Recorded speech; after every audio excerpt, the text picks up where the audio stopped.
আজকে অনেকদিন পরে বাগানে এসেছি এবং এসে দেখি যে গত সপ্তাহে যে শাকগুলো কেটে নিয়েছিলাম সেই গাছগুলো থেকে নতুন করে পাতা ছেড়েছে এবং বাগানে যে শাকগুলো অবশিষ্ট ছিল সেগুলো অনেক বেশি বড় হয়েছে। তো আজকে আমার ছেলে আমাকে সাহায্য করবে এবং আমরা বাগানে হারভেস্ট করার সময় অনেক বেশি মজা করেছি, সেটাই থাকছে আজকের ছোট্ট একটা ভিডিওতে।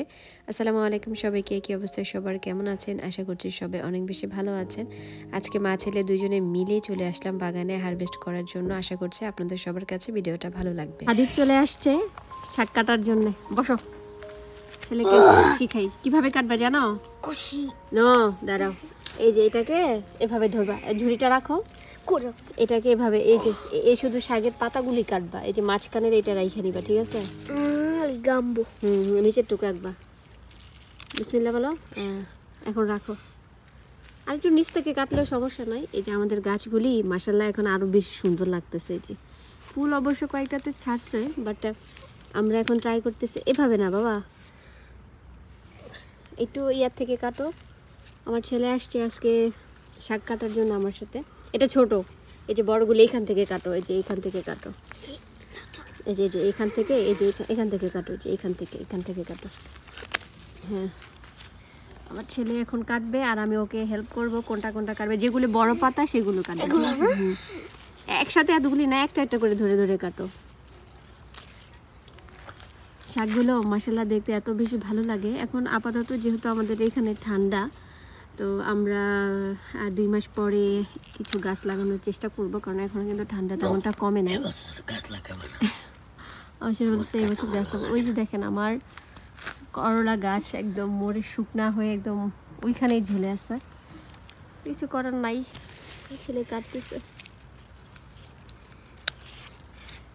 ওকে মাঝে মধ্যে বাগানে নামাইতে পারি না, কিন্তু আজকে কেন জানি এক কথাই নেমে গেছে। বলছে যে হাদিয়া আসো শাক কাটি, সে চলে আসছে শাক কাটার জন্য। এর আগেও কিন্তু আমি একটা ভিডিও শেয়ার করছিলাম, আপনারা সবাই অনেক বেশি পছন্দ করছেন। তো ভাবলাম আজকে একটু যেহেতু হারভেস্ট করতেছে আজকে একটু শেয়ার করি। আমার ছেলে একটা একটা করে পাতা কাটতেছে, বলছে একটা একটা করে কাটতে, তো একটা একটা করেই কাটতেছে। এদের পাতাগুলি মাশাআল্লাহ এত সুন্দর। এই যে যেটা বলছি সুন্দর সেটাই কাইটা ফেলছে। অনেক সুন্দর লাগতেছে না হাদিব? আমি দেখাই দিই তোমাকে কিভাবে কাটবা, তুমি আবার তো নষ্ট করে ফেলতেছো। ওইভাবে কাটলে নিচের টুক থাকলে ওইখান থেকে আবার শাক হবে। কাটো, পাতাগুলি কাটছো দেখি, ঝুড়িটা নিয়ে আসো ওই জায়গায়। আমার ছেলে কাটছে। তোমার ভালো লাগতেছে বাবা কাটতে? কিছু বলো। এই ঠান্ডার মধ্যে হাফ প্যান্ট পরে সে বাগানে নামছে। বাসায় ছিলাম, বাসা থেকে বার করেছি। এই শাকগুলো খাইতে কেমন লাগে বলো? ভালো লাগে। ভালো লাগে।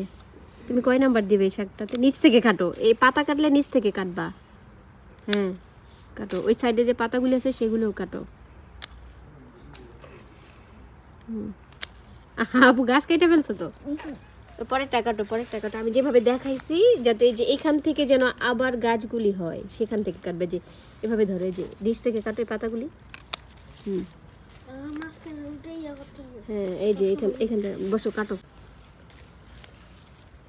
সে খুব মনোযোগ সহকারে। এই পোকা পাতা নিও না, পোকা এই যে এটা পোকা পাতা না।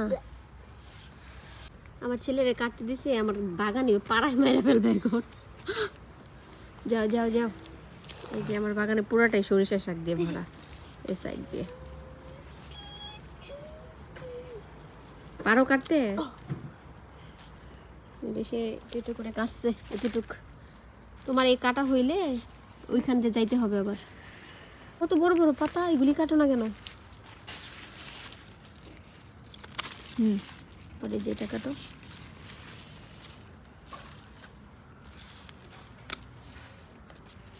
আমি সেদিন এখান থেকে পাতা কেটে নিছে, এই যে ওইখান থেকে আবার নতুন করে কুশি ছাড়ছে। এই যে নতুন শাখা প্রশাখা হইতেছে এখন। এই যে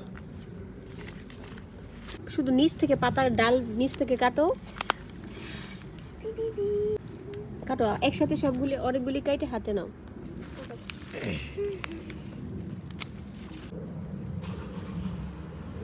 আমি যেভাবে দেখাইছি সেভাবে কাটবো, ওকে? ছেলে আমার খুব সুন্দরভাবে শাকগুলো কেটেছে, আমার কাছে খুবই ভালো লাগছিল, কারণ ওকে একবার দেখিয়ে দেওয়ার পরে ও সুন্দরভাবে কাটতে পেরেছে। তারপরে আমি কাটতে শুরু করেছি, কারণ ও একটা একটা করে কাটতেছিল আর দেরি হয়ে যাচ্ছিল, যেহেতু আমার এই শাকগুলো নিয়ে আবার রান্নাও করতে হবে। তো সেই কারণে আমি যেগুলো বড় বড় ছিল গাছ, সেগুলো থেকে এই পাতাগুলো কেটে নিয়েছি। আর বাগানে অবশিষ্ট আরও অনেক শাক আছে, সেটা নেক্সট টাইম শেয়ার করব। এই গাছগুলিতে ফুল চলে আসছিল, সরিষা ফুলগুলো এই যে এরকম কলি, তো এগুলিকে আগে আগে তুলে নিছি। আর এই যে এখানে দেখেন, এই যে ফুলটা আমার তো ফুটতো না, এগুলি ফুল ফুটলে আর কি খেতে মজা লাগে না। এগুলি হচ্ছে ইতালিয়ান ব্রকলি শাক, আমি রাখি সরিষা শাক। তো আজকে অনেকগুলো হারভেস্ট করলাম। এই যে এখানে এক ঝুড়ি যে এখানেও ছোট ছোট অনেকগুলো ফুল হয়েছে।